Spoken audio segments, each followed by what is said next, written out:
I've already proven that I'm more manly than the most self-sufficient person on the planet. So don't even go there. To be fair to the opposition, who have been assigned my case, this picture makes it clear that even at 3, 4, 5 years old, I was not stupid. I did not want to conform. I understood the world was evil. I overheard my mom talking about things like pedophiles and sick people on the planet who are selfish. And I wanted nothing to do with the world. There actually used to be another picture where I took it by myself in the same shirt that they put over this picture. Because after trying to get me to take the picture, I refused to. It was more than just being shy. I didn't want anything to do with this sick society. Before this picture, I used to lay on my back and cry staring at the ceiling, thinking that one day I'm going to be an adult and I'm going to have to deal with this sick world. And I don't want to do that. A few years after this picture, I did Algebra 2 in kindergarten and first grade.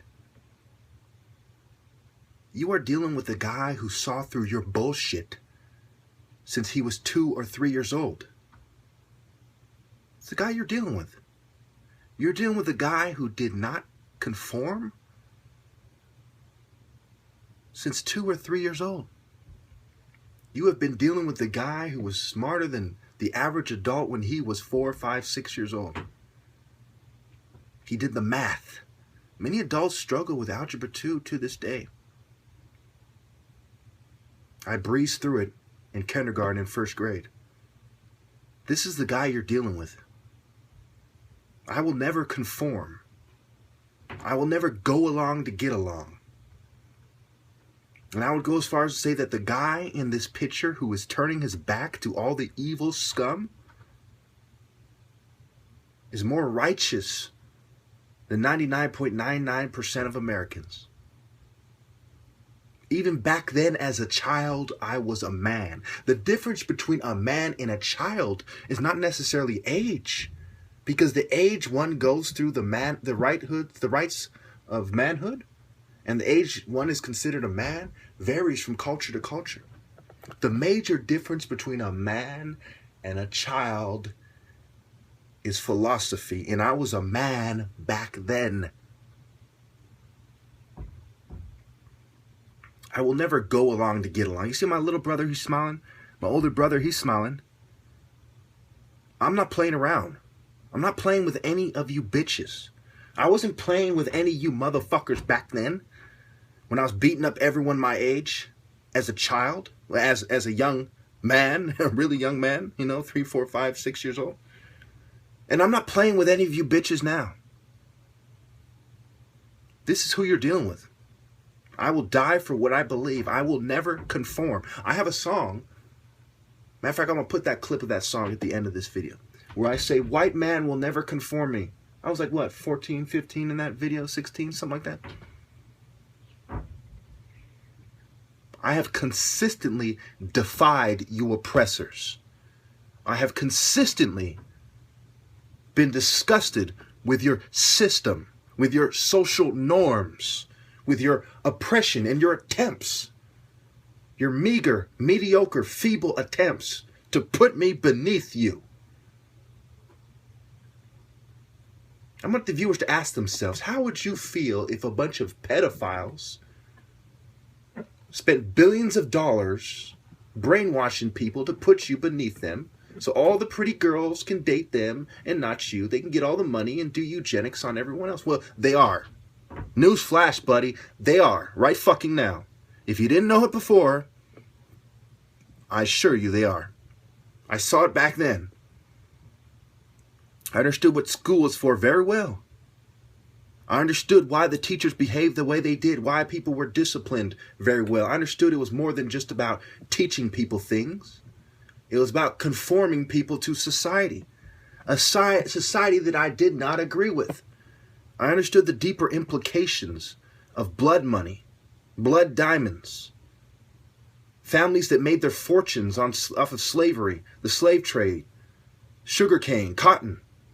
I understood very well that the people, the rich families around me, were all fucking scum, except for maybe one. I understood that very well. That life is about a bunch of cocky rich people that fucking say it's better them than us if they happen to feel bad for once in their lives. And a bunch of innocent people who are good people who are suffering. And I wanted no part of it. None!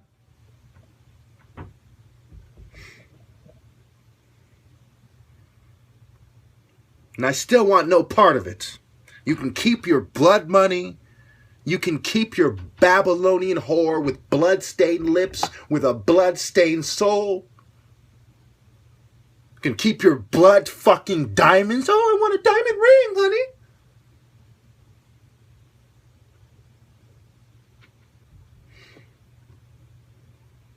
I desire God, and God is the truth. So I want the truth. You don't have an inkling of a fucking fraction of a hint as to how much I want the truth. Not the secret society tricks.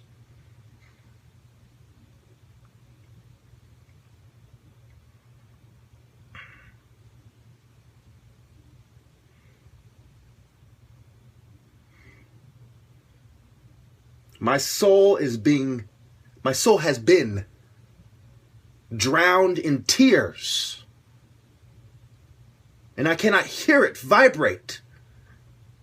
Because it is just a muffled sound because of the screams of innocent people in the spiritual realm all over the world. Why didn't you save us too? Look, you're Horus. God chose you. Because a bunch of godless scum have convinced the masses that I don't exist. A bunch of atheist dogs have made propaganda videos about me, trying to play me out. Instead of giving me my rightful place in society, I have proven their treachery. The hijacked phones. The fuming in the room. The hijacked phone, rather. Well, actually, phones, because the iPhone 5 before the 6 was hijacked as well. The fuming in the rooms. The fuming in the car. The guy taking pictures of the house that even my mom had to concede was suspicious. The drug, drinks, and food. I have proven it. Different witnesses. If this was a court, they would be guilty as charged. I have 3 direct witnesses to what is going on. And another female that has known me for 14 years that says I am not only normal, but the most normal person she knows, and she lives in the most populated apartment complex in all of San Jose, the 11th largest city or something in America.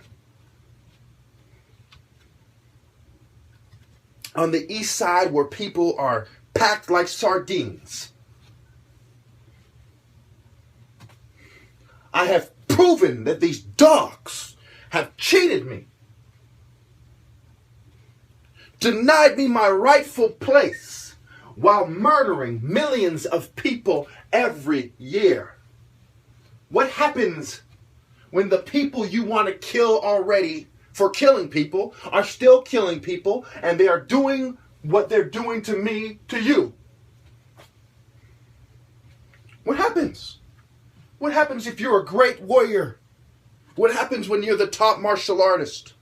I want you all to think very carefully. Is it socially normative for a great warrior to want to pull them out of their Mercedes and beat the dog shit out of them for hours until they are beating a lifeless body? Is that not socially normative? To want to make them pay? And you sit there. Oh, he needs help or some bitch shit like that. We live in a society where it is socially normative to be greedy and let millions of innocent kids die where 1 in 4 foster children is drugged by godless scum in a predominantly Christian society, and to bootlick to these same traitors is okay. But if someone dares have the bravery and depth of faith to recommend what must be done, and I do mean must, he's a danger. He's a threat. Take everybody's guns just in case. Oh, gosh. Have it ever occurred to you that someone like me could snap a police officer's neck like snapping a pretzel in half? And even if you had fingerprinted guns, I would cut off their hands to make sure it worked. Did it ever occur to you?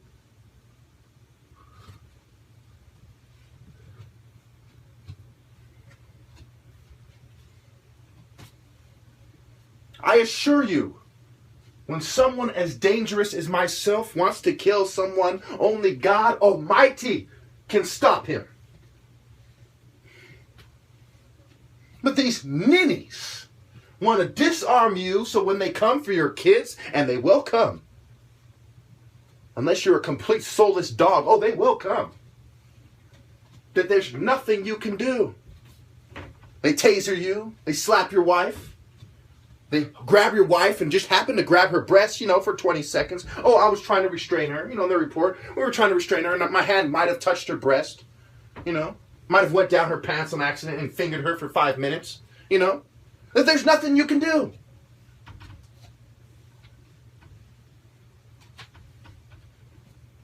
When they say things that reflect that they've seen your wife in the shower or you having sex with your wife, that she won't go to your fucking safe and blow their fucking face off. They want to be able to pester, molest, stalk, and harass you without a thing to worry about. Because they're sickos. The only thing stopping these people from walking all over you the rest of the way is the thought that you might blow their fucking head off.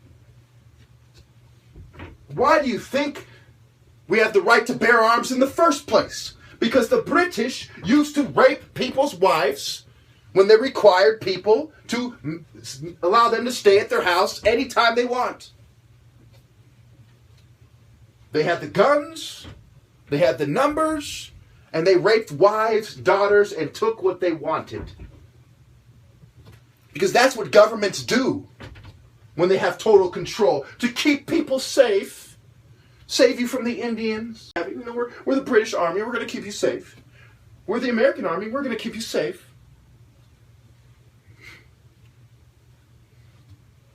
But you people just don't fucking get it.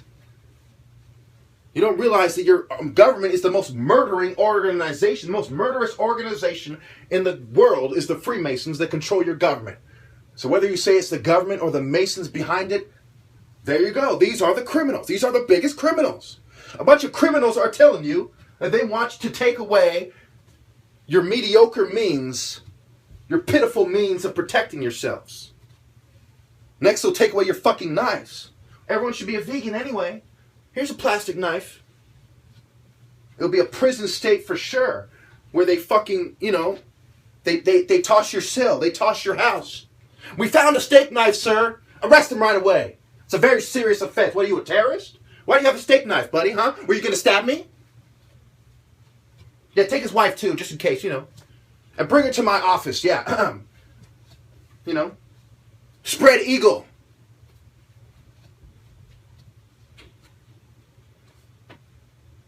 Four-point restraints. And that's for the people who aren't brainwashed enough to willingly sleep with the oppressor, to willingly sleep with the enemy. We used to live in a world where sleeping with the enemy was a disgusting thought that made us swell up with hate. And now it is socially fucking normative to sleep with your worst enemy and to respect him for being a conformist, bootlicking, shallow, cowardly, materialistic, selfish, fucking evil, lying dog. Fuck!